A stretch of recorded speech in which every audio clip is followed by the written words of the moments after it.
तो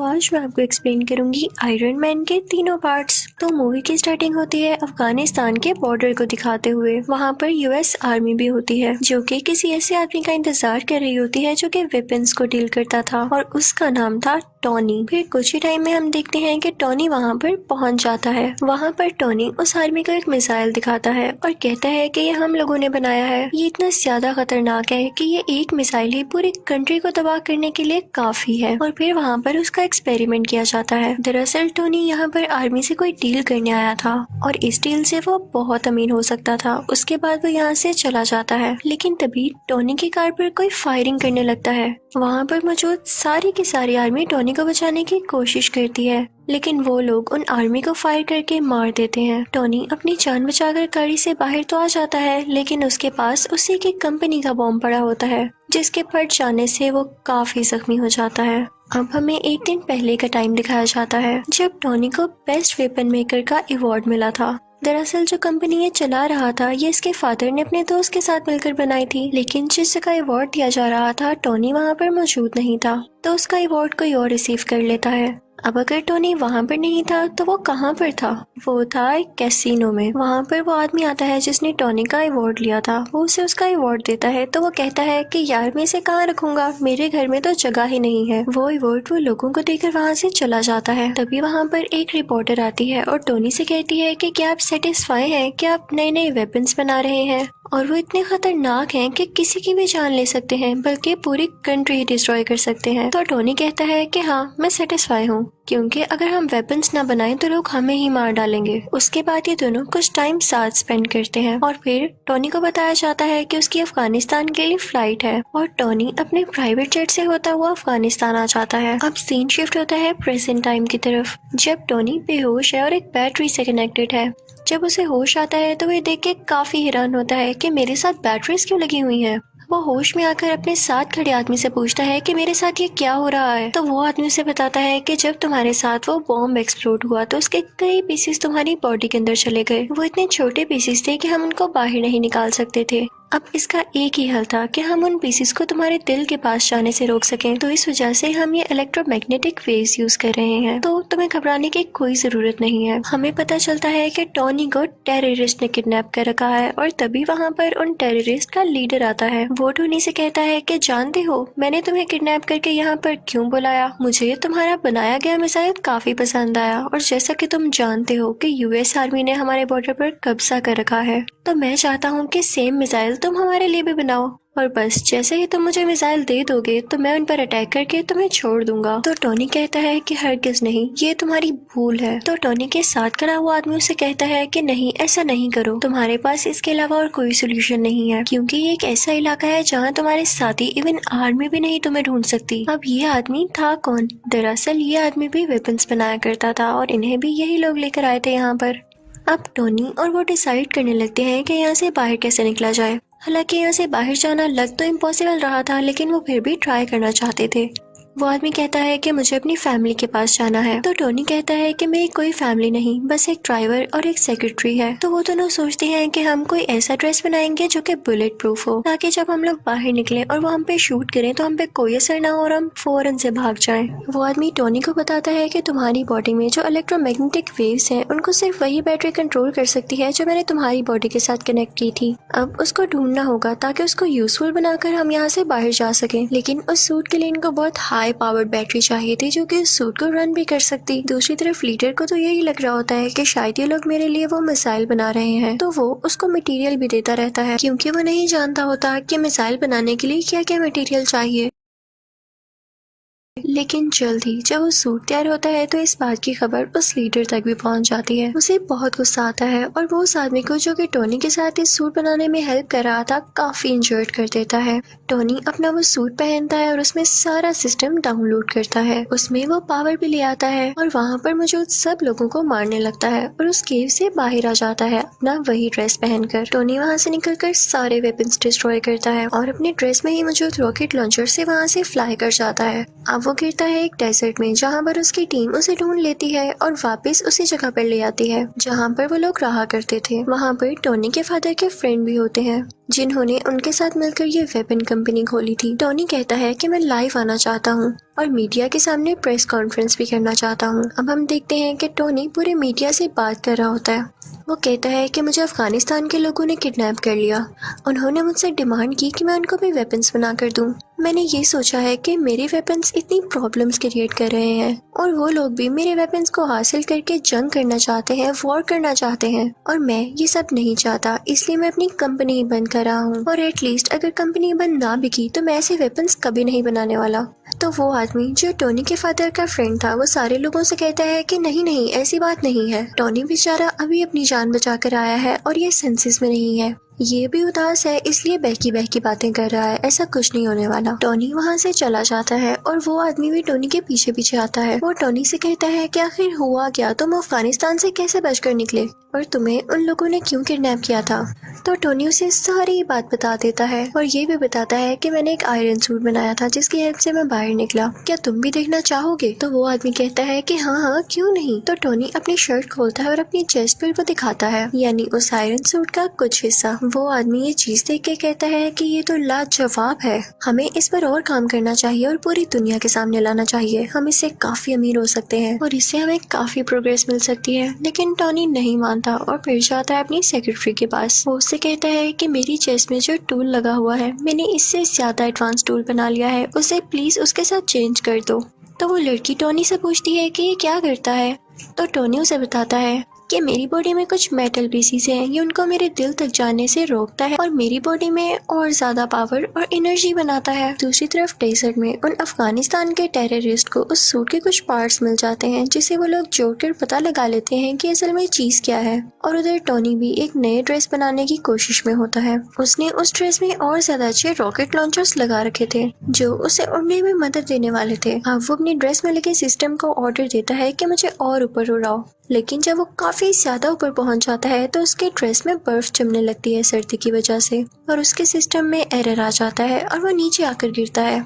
जैसे ही वो नीचे आ रहा होता है तो अपने सिस्टम को दोबारा से ऑर्डर देता है, क्योंकि अब उस पर से बर्फ मेल्ट हो रही थी, और वो दोबारा से उड़ जाता है। फिर घर आकर वो ड्रेस में कुछ चेंजेस करता है ताकि ज्यादा ऊंचाई पर जाने में वो ड्रेस ना जमे, और टेबल पर उसकी सेक्रेटरी ने उस पुराने टूल पर कुछ लिख के उसके लिए रखा होता है, जिसे देख के वो काफी खुश होता है। फिर शाम को हम देखते हैं कि टोनी एक पार्टी में जाता है जहाँ पर उसकी सेक्रेटरी भी होती है। वो दोनों साथ टाइम स्पेंड करते हैं, डांस करते हैं और काफी एंजॉय करते हैं कि तभी वहीं पर वो रिपोर्टर आ जाती है जिसने उससे कुछ क्वेश्चंस किए थे। वो कहती है कि जो मिसाइल तुमने अफगानिस्तान में दिखाया, उस जैसे कई मिसाइल अब अफगानिस्तान खुद बना रहा है, और मुझे नहीं लगता कि ये तुम्हारी परमिशन से हो रहा है या तुमने ऐसा कुछ करने को कहा है।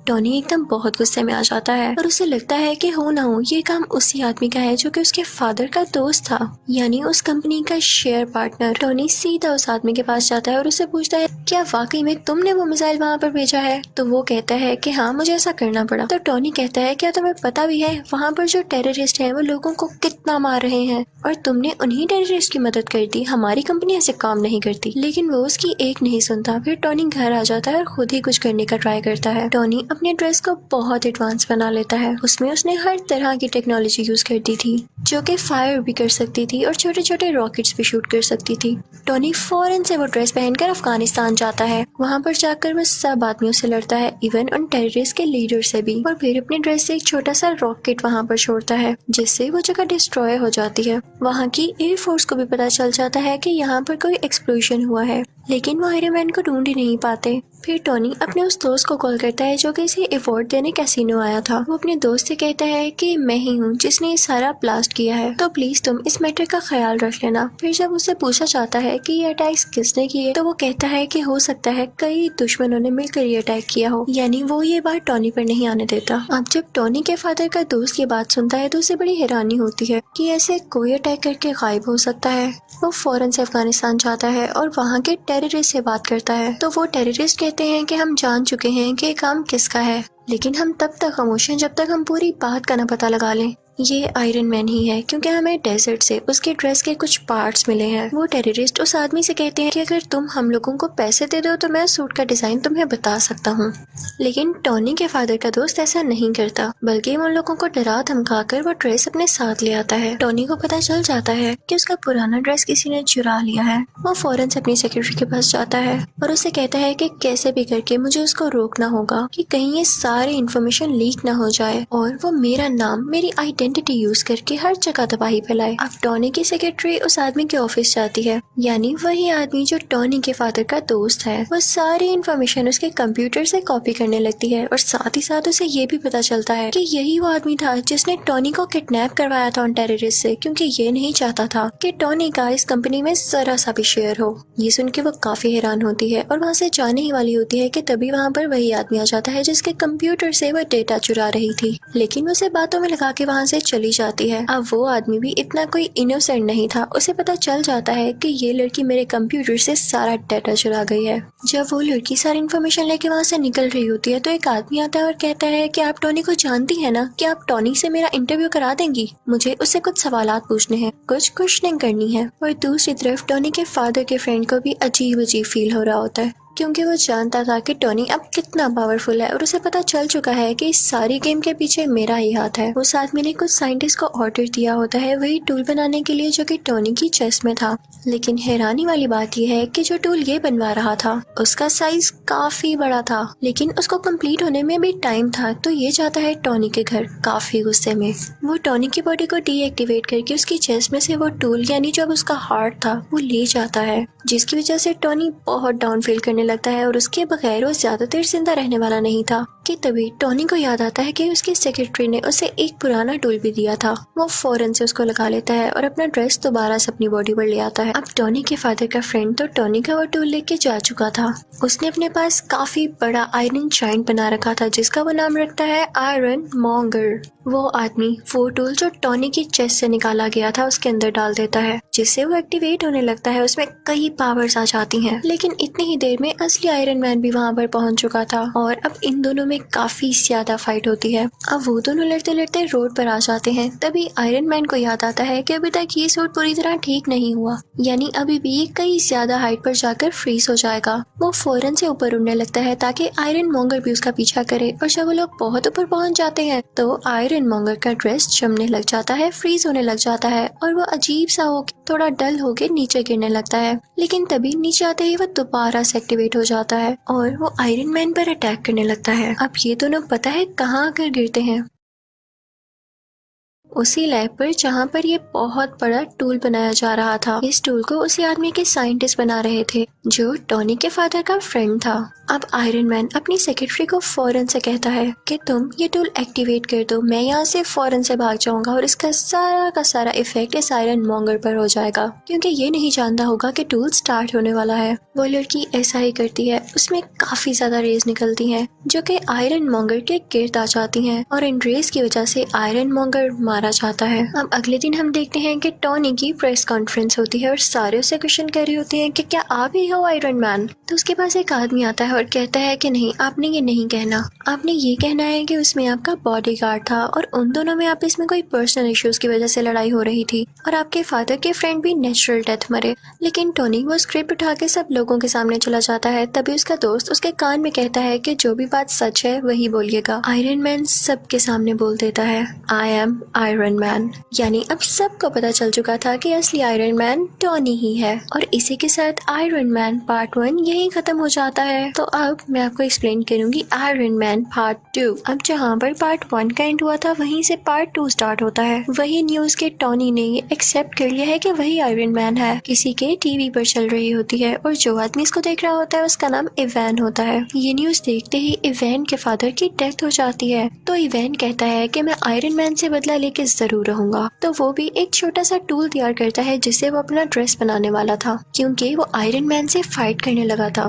अब कई दिन बाद इवैन का ड्रेस तैयार हो जाता है और वो उसे नाम देता है व्हिपलैश। उसमें ये पावर थी कि वो किसी भी मेटल को काट सकता था। फिर हम देखते हैं कि 6 महीने गुजर जाते हैं और टोनी कुछ लोगों से स्पीच कर रहा होता है। उसने अपना वही ड्रेस पहना होता है। वो बताता है कि मेरे फादर का ये ड्रीम था कि वो एक सिटी बनाए जिसमें एडवांस बिल्डिंग्स हो और काफी अच्छी टेक्नोलॉजी हो, लेकिन वो तो अपना ये ड्रीम पूरा नहीं कर पाए। अब मैं उनका ये ड्रीम पूरा करूंगा। और वो अपना ड्रेस सबको दिखाता है कि ये ड्रेस मेरी हेल्प करेगा। टोनी ये सब बातें करके वहाँ से निकल ही रहा होता है कि तभी उसके पास कुछ लोग आते हैं। वो टोनी से कहते हैं कि आपसे कुछ लोग कुछ बातें पूछना चाहते हैं। वो सब लोग ये चाहते हैं कि आप सुबह कोर्ट में आए। वो आपके ड्रेस के बारे में आपसे कुछ इन्वेस्टिगेशन करेंगे। जब टोनी कोर्ट जाता है तो उसे पता चलता है कि वहाँ पर तो आर्मी है। कोर्ट के सेनेटर उसे कह रहे होते हैं कि सूट तो तुमने काफी अच्छा बनाया है, लेकिन इतनी ज्यादा पावरफुल और खतरनाक चीज तुम्हारे पास नहीं होनी चाहिए। ये आर्मी को दे दो क्योंकि वो अपने सोल्जर्स की काफी अच्छी ट्रेनिंग कर सकती है इससे।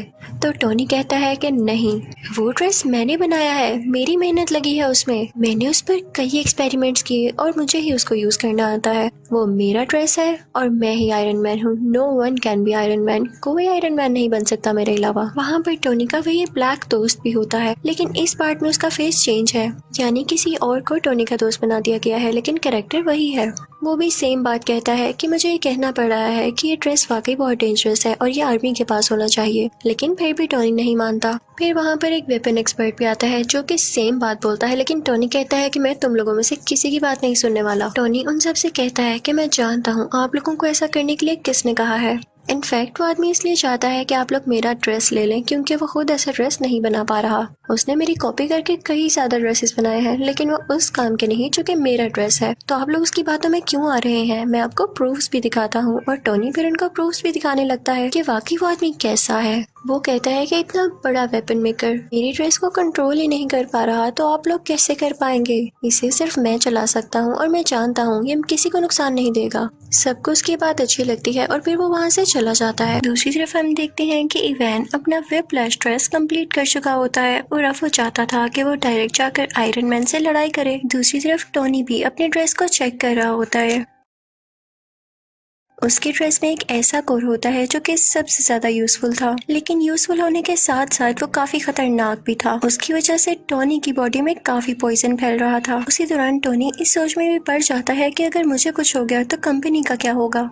तो वो अपनी सेक्रेटरी को बुलाता है और उससे कहता है कि मैं तुम्हें अपनी कंपनी का सीईओ बनाता हूँ। ये कंपनी अब से तुम्हारे अंडर है, तुम जिसको चाहो हायर करो। फिर टोनी की सेक्रेटरी जो कि अब उस कंपनी की सीईओ थी, एक लड़की को इंटरव्यू के लिए बुलाती है, लेकिन वो लड़की किसी कंपनी की एजेंट होती है। फिर हम देखते हैं कि कार रेस हो रही होती है और उसमें टोनी ने भी पार्टिसिपेट किया होता है, लेकिन तभी वहाँ पर इवैन यानी व्हिपलैश आ जाता है और उस पर अटैक कर देता है, जिससे उसकी गाड़ी 2 हिस्सों में टूट जाती है। ये न्यूज टीवी पर टोनी की असिस्टेंट यानी वो सीईओ भी देख लेती है और उसके बॉडीगार्ड से कहती है कि हमें फौरन उसकी मदद के लिए जाना होगा। वो दोनों जाते हैं और टोनी को उसका ब्रीफ केस देते हैं जिसके अंदर वो आयरन मैन वाला ड्रेस होता है और टोनी उसको पहन लेता है। अब आयरन मैन में और व्हिपलैश में काफी लड़ाई होने लगती है, लेकिन आयरन मैन जो भी अटैक्स कर रहा था व्हिपलैश उनको रोके जा रहा था और कई देर तक ऐसे चलता है। लेकिन तभी आयरन मैन व्हिपलैश पर जोरदार अटैक करता है, जिससे फाइनली व्हिपलैश को डिफीट हो जाती है। व्हिपलैश को अरेस्ट कर लिया जाता है। थोड़ी देर बाद टोनी पुलिस स्टेशन जाता है इवैन से ये पूछने के लिए कि उसने उस पर अटैक क्यों किया। वो आगे से चुप रहता है तो टोनी उससे कहता है कि वैसे तुम्हारी टेक्नोलॉजी थी बड़ी कमाल की, तुम अगर ये आर्मी को बेच देते तो तुम काफी अमीर हो सकते थे।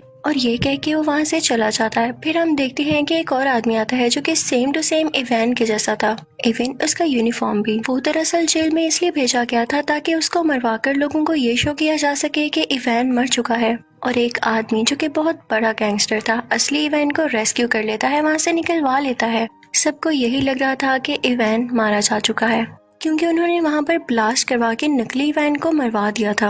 वो गैंगस्टर किसी इंडस्ट्री का ओनर था और टोनी का सबसे बड़ा दुश्मन था। वो ये चाहता था कि वो भी आयरन मैन के ड्रेस की तरह कई ज्यादा ड्रेसेस बनाए और पूरी आर्मी बनाए उनसे। उसने इवैन को भी इसीलिए छुड़वाया था। दूसरी तरफ टोनी के ड्रेस का वो कोर उसे काफी सता रहा होता है। वो उसकी चेस्ट में मुसलसल पॉइजन पहुंचा रहा था, जिससे उसे फील हो रहा था कि अगर उसने कुछ ना किया जल्द तो वो मारा जाएगा। लेकिन इस बात की फिक्र ना करते हुए वो अपनी बर्थडे पार्टी लगता है और उसमें डांस कर रहा होता है कि तभी उसका वो ब्लैक फ्रेंड आता है और उसे कहता है कि आर्मी का ऑर्डर है कि कल तुम्हें या तुम्हारे ड्रेस को उनके सामने लाया जाए। वो आदमी भी टोनी से अब तंग आ चुका था। वो कहता है कि तुम अपना ड्रेस पहन के पार्टी कर रहे हो, तुम जानते भी हो कि कितना खतरनाक है। लेकिन टोनी उसकी बात नहीं सुनता, तो वो भी टोनी का पुराना ड्रेस पहन कर आ जाता है और उन दोनों में अब काफी ज्यादा फाइट होती है। दोनों ने ही आयरन के ड्रेसेस पहने रखे थे और दोनों चाहते थे कि किसी न किसी तरह एक दूसरे को हरा दें ताकि पहला जीत जाए।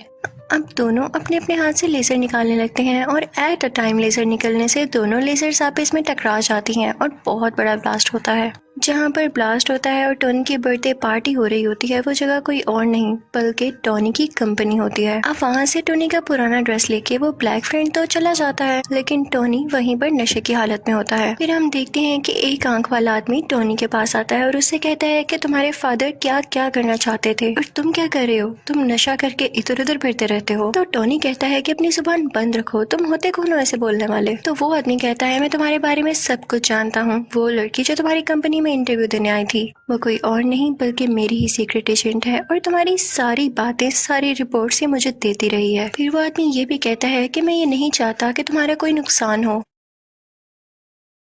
मैं चाहता हूँ कि तुम और ज्यादा अच्छा एक ड्रेस बनाओ जिससे पूरी दुनिया को फायदा हासिल हो और मेरे पास तुम्हारे फादर की कुछ चीजें भी हैं, चाहो तो उन्हें मेरे से ले सकते हो। टोनी उस एक आंख वाले आदमी के पास से वो सारी चीजें ले आता है तो उसे पता चलता है कि उसके फादर जो सिटी बनाना चाहते थे वो उस टूल की मदद से बनाई जा सकती है। वो उस पर पूरी तरह से रिसर्च करने लगता है।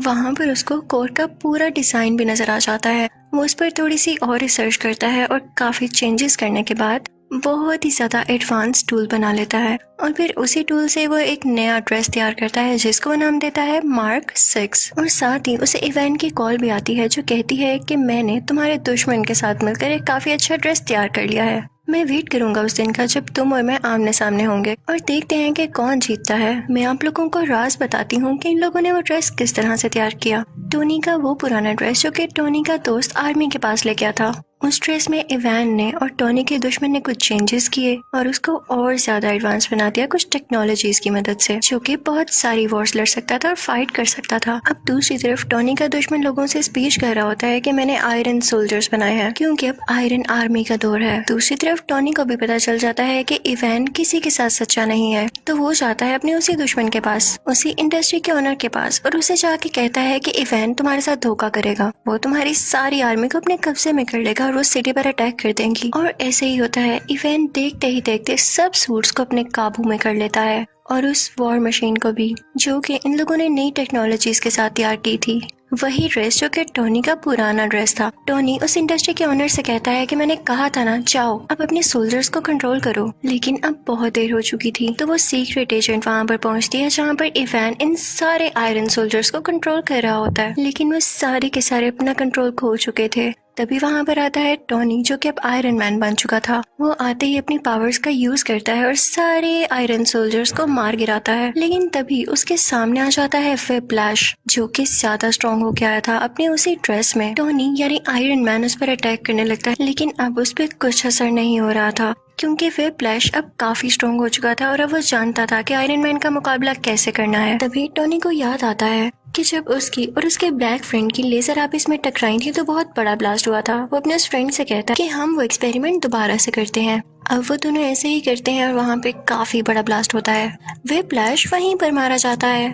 अब अगले सीन में हम देखते हैं कि टोनी के पास वही एक आंख वाला आदमी आता है और उससे कहता है कि मैं तुम्हें गुड न्यूज दूं, तुम्हारा जो आयरन मैन वाला ड्रेस है उसको एवेंजर्स ने अप्रूव कर लिया है, यानी अब वो एवेंजर्स टीम में यूज होगा। लेकिन आई एम सॉरी, तुम उसके लिए सिलेक्ट नहीं हुए, तुम्हें सिर्फ पीछे से काम करना होगा। तो टोनी कहता है कोई मसला नहीं, आई एम एक्सेप्टिंग, लेकिन मुझे इस बात का क्रेडिट चाहिए। फिर अगले सीन में हम देखते हैं कि कोर्ट के सेनेटर टोनी यानी आयरन मैन को और उसके ब्लैक फ्रेंड को मेडल देते हैं और उनसे कहते हैं कि थैंक यू, आपने पूरी दुनिया को बचा लिया। और इसी के साथ आयरन मैन पार्ट 2 यहीं खत्म हो जाता है। तो अब बारी है पार्ट 3 की एक्सप्लेनेशन की। तो मूवी का स्टार्ट होता है एक फ्लैशबैक को दिखाते हुए, जहाँ पर एक लेडी उसे बता रही होती है कि मैंने एक ऐसा वायरस बनाया है जिसमें बहुत सारी पावर्स हैं। इवन वो लोग जो डिसेबल हैं, माजूर हैं, वो भी अपनी पावर्स वापस ला सकते हैं। यानी वो बिल्कुल ठीक हो सकते हैं। तभी वहाँ पर एक ग्लासेस वाला साइंटिस्ट आता है जो कि टोनी से कहता है कि हमारी कंपनी एक बहुत बड़ा एक्सपेरिमेंट करने वाली है, उसमें बहुत ज्यादा एडवांस टूल यूज होने वाले हैं, तो मैं तुम्हें ऑफर कर रहा हूँ कि मेरी कंपनी को ज्वाइन कर लो। दरअसल वो टोनी से काफी इम्प्रेस होता है, लेकिन टोनी उसकी ऑफर को रिजेक्ट कर देता है और वहाँ से चला जाता है। हम देखते हैं कि टोनी को एक मेंटल इशू हो गया था, उसी वजह से जब आयरन आर्मी ने पूरे सिटी पर अटैक्स किए थे और टोनी उन्हें शुरू में बचा नहीं पा रहा था, उसे वो फ्लैशबैक बार बार आते थे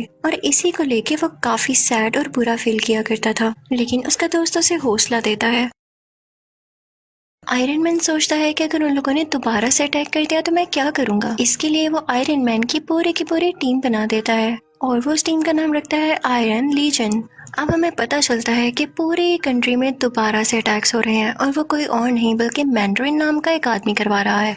टोनी यानी आयरन मैन का एक बॉडीगार्ड भी उसी कंट्री में होता है जो कि उन अटैक्स की वजह से शदीद जख्मी हो चुका था। टोनी उससे बहुत प्यार करता था, इसलिए उसे गुस्सा आ जाता है, तो वो प्रेस कॉन्फ्रेंस करता है कि अगर ये अटैक्स ना रोके गए तो मैं उस मैंडरिन के साथ बहुत बुरी तरह पेश आऊंगा। लेकिन लगता है ये बात उसकी मैंडरिन को बिल्कुल पसंद नहीं आती। वो जनाब टोनी के घर पर ही अटैक करवा देता है, जिससे टोनी यानी आयरन मैन का घर पूरी तरह से तबाह हो जाता है। उस वक्त टोनी के साथ वही लड़की भी थी जिसने वो वायरस बनाया था जो कि डिसेबल लोगों को ठीक कर सकता था। आयरन मैन अपना ड्रेस पहनता है और उस लड़की को बचाकर वहाँ से ले जाता है, लेकिन आयरन मैन के सूट में एक एरर आ जाता है। जिस जगह उसने लैंड करना था वो वहाँ पर नहीं जाता, बल्कि किसी ऐसी जगह में गिर जाता है जहाँ पर स्नो फॉलिंग हो रही होती है। लेकिन स्टिल होप यानी उम्मीद अभी भी बाकी थी, क्योंकि उस सूट में पावर जो बाकी थी वो चाहता तो उस जगह पर वापस जा सकता था जहाँ पर उसको जाना था। दूसरी तरफ पूरी दुनिया काफी सैड होती है क्योंकि उनको ये लग रहा था कि टोनी मारा जा चुका है उस अटैक में जो कि उसके घर पर हुआ,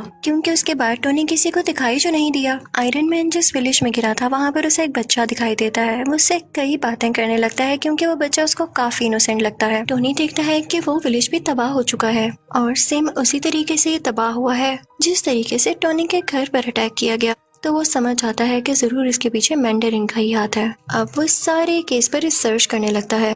उसे पता चलता है कि ये एक्सप्लोजन्स किसी वेपन के जरिए नहीं हुए, बल्कि ये उन सोल्जर्स ने किए हैं जो कि सुपर पावर्स रखते हैं। टोनी सबसे मैंडरिन की लोकेशन के बारे में पूछता है, लेकिन उसे कुछ पता नहीं चलता। सरप्राइजिंगली वो बच्चा उसे मैंडरिन की लोकेशन तक पहुंचा देता है। विलेज में टोनी ने कुछ वेपन्स भी तैयार कर रखे थे जो वो अपने साथ लेकर यहाँ आया था। वहाँ पर उसे पता चलता है कि मैंडरिन तो था ही नहीं, वो ड्रामा कर रहा था कि जैसे वो वहाँ पर हो। वहाँ पर सिर्फ एक आदमी था कि जो उस जगह की वीडियोस बनाकर पब्लिश किया करता था। फिर यहाँ हम देखते हैं कि वही ऐनक वाला साइंटिस्ट टोनी से मिलता है और दरअसल ना तो उसको ऐनक लगी थी और ना ही वो उसका गेटअप था, वो भी उसका फेक गेटअप था। वो टोनी को बताता है कि मैंने वही वायरस यूज करके खुद की डिसेबिलिटी को खत्म कर दिया है और अब मैं काफी स्ट्रॉन्ग हो चुका हूँ। वो साइंटिस्ट टोनी को बताता है कि मैंने तुम्हारी दोस्त यानी तुम्हारी सेक्रेटरी को भी किडनैप कर रखा है। वो उसे उसका विजन दिखाता है कि ये देखो, ये अब मेरे कब्जे में है। वो दरअसल कहीं और पर किडनैप हुई भी होती है और ये सिर्फ उसकी इमेज होती है, एक होलोग्राम। अब वो लड़की जिसने वायरस तैयार किया था वो कई सालों से साइंटिस्ट के लिए काम कर रही थी, लेकिन जब उस साइंटिस्ट को पता चलता है कि ये टोनी से भी मिलने गई थी तो वो उस लड़की को वहीं पर शूट कर देता है।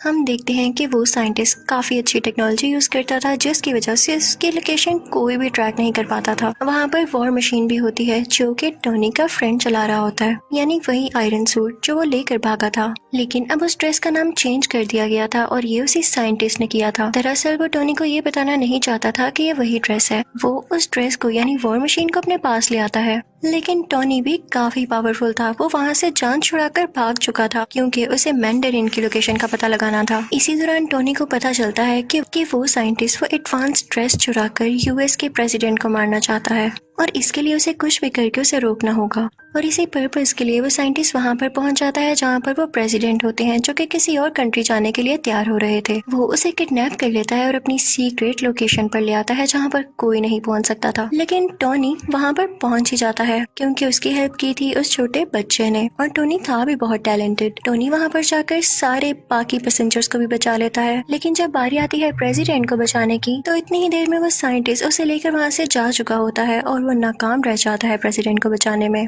लेकिन हमें ये जरूर पता चल जाता है कि साइंटिस्ट की सीक्रेट लोकेशन क्या थी। ये समंदर के पास एक खुफिया जगह थी और ये प्रेसिडेंट को यहाँ पर पता है क्यों लाया था, क्योंकि ये उनकी डेथ पूरे सोशल मीडिया के सामने लाइव दिखाना चाहता था, जिससे इसको पॉपुलैरिटी मिलती, यानी ये मशहूर हो जाता और लोग इससे डरने लगते। और प्रेसिडेंट को पकड़ना इतना आसान नहीं हुआ था, बल्कि प्रेसिडेंट के नीचे जो बंदा होता है यानी वाइस प्रेसिडेंट, उसने जेलसी में आकर प्रेसिडेंट की किडनैपिंग में उस साइंटिस्ट की हेल्प की थी। उसने ये लालच में भी किया था क्योंकि उसकी एक डिसेबल बेटी थी जिसको साइंटिस्ट ने वही वायरस देकर ठीक कर दिया था। अब हम देखते हैं कि टोनी और उसका ब्लैक फ्रेंड उसी जगह पर होते हैं जहाँ पर वो साइंटिस्ट होता है, यानी समंदर के पास वाली खुफिया जगह में। टोनी अपने दोस्त को कहता है कि मैं अपनी असिस्टेंट यानी सीईओ को बचाऊंगा और तुम जाकर प्रेसिडेंट को बचाना। फिर हम देखते हैं कि आयरन मैन उस आदमी के सामने पहुंच चुका है, यानी उस साइंटिस्ट के सामने। उन दोनों में काफी फाइट होती है, दोनों ने ड्रेसेस पहन रखे थे और दूसरी तरफ वो ब्लैक फ्रेंड भी प्रेसिडेंट को बचा देता है और उन्हें भी आयरन ड्रेस पहनाकर सेव कर लेता है और कहता है आप यहाँ से चले जाएं अभी के लिए। आयरन मैन भी उस सीईओ को यानी अपनी दोस्त को बचा लेता है,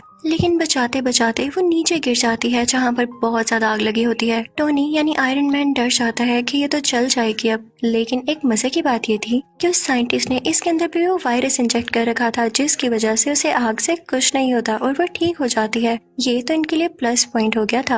अब हम देखते हैं कि टोनी यानी आयरन मैन जाता है उसी साइंटिस्ट के पास। उन दोनों में काफी ज्यादा फाइट होने लगती है, लेकिन जब वो देखता है कि इस पर ना तो मेरी आर्मी का कोई असर हो रहा है ना तो मेरे अटैक्स का, तो उसके पास एक आइडिया आता है। वो अपना ड्रेस उतारता है और उसे साइंटिस्ट को पहना देता है और उस ड्रेस में एक खास बात ये थी कि वो अपने आप को ही ब्लास्ट कर लेता था और टोनी फिर ऐसा ही करता है, वो ड्रेस ब्लास्ट हो जाता है। लेकिन वो साइंटिस्ट बहुत चालाक था, उसने भी वो वायरस अपने अंदर इंजेक्ट कर रखा था, जिसकी वजह से वो सरवाइव कर जाता है और उसे कुछ भी नहीं होता। बस इतना है कि वो जल चुका था, लेकिन स्टिल उसमें अभी भी पावर थी काफी ज्यादा। और तभी वहाँ पर वो सीईओ भी आती है और वो साइंटिस्ट को पूरी तरह से मार देती है, जिससे फाइनली वो मर जाता है। फिर वो सीईओ आती है टोनी के पास, वो दोनों गले लगते हैं और कन्फेस करते हैं कि वो एक दूसरे को पसंद करते हैं। उधर टोनी अपनी बाकी आयरन आर्मी को भी ऑर्डर देता है कि खुद को ब्लास्ट कर लो और ऐसा ही होता है। आसमान में लग रहा होता है जैसे फायरवर्क्स चल रहे हो। फिर नेक्स्ट सीन में हम ये भी देखते हैं कि पुलिस ने नकली मैंडरिन और उस वाइस प्रेसिडेंट को भी अरेस्ट कर लिया है। फिर हम देखते हैं क्योंकि टोनी यानी आयरन मैन काफी मशहूर हो चुका था, तो दुनिया के बड़े बड़े सर्जन्स उसका ऑपरेशन करते हैं। उसमें जो मेटल के पीसीस होते हैं वो उसको निकाल देते हैं। ये बहुत ही बड़ी गुड न्यूज थी, यानी ना उसे किसी टूल की जरूरत थी, ना उसे किसी कोर की, ना ही ड्रेस की जरूरत थी उसे जिंदा रखने के लिए। वो उस टूल को पानी में फेंक देता है और उसकी दोस्त यानी सीईओ को भी ठीक कर दिया जाता है। यहाँ पर इस मूवी की हैप्पी एंडिंग हो जाती है। आई होप आपको ये तीनों पार्ट्स अच्छे लगे होंगे। Thank you for watching.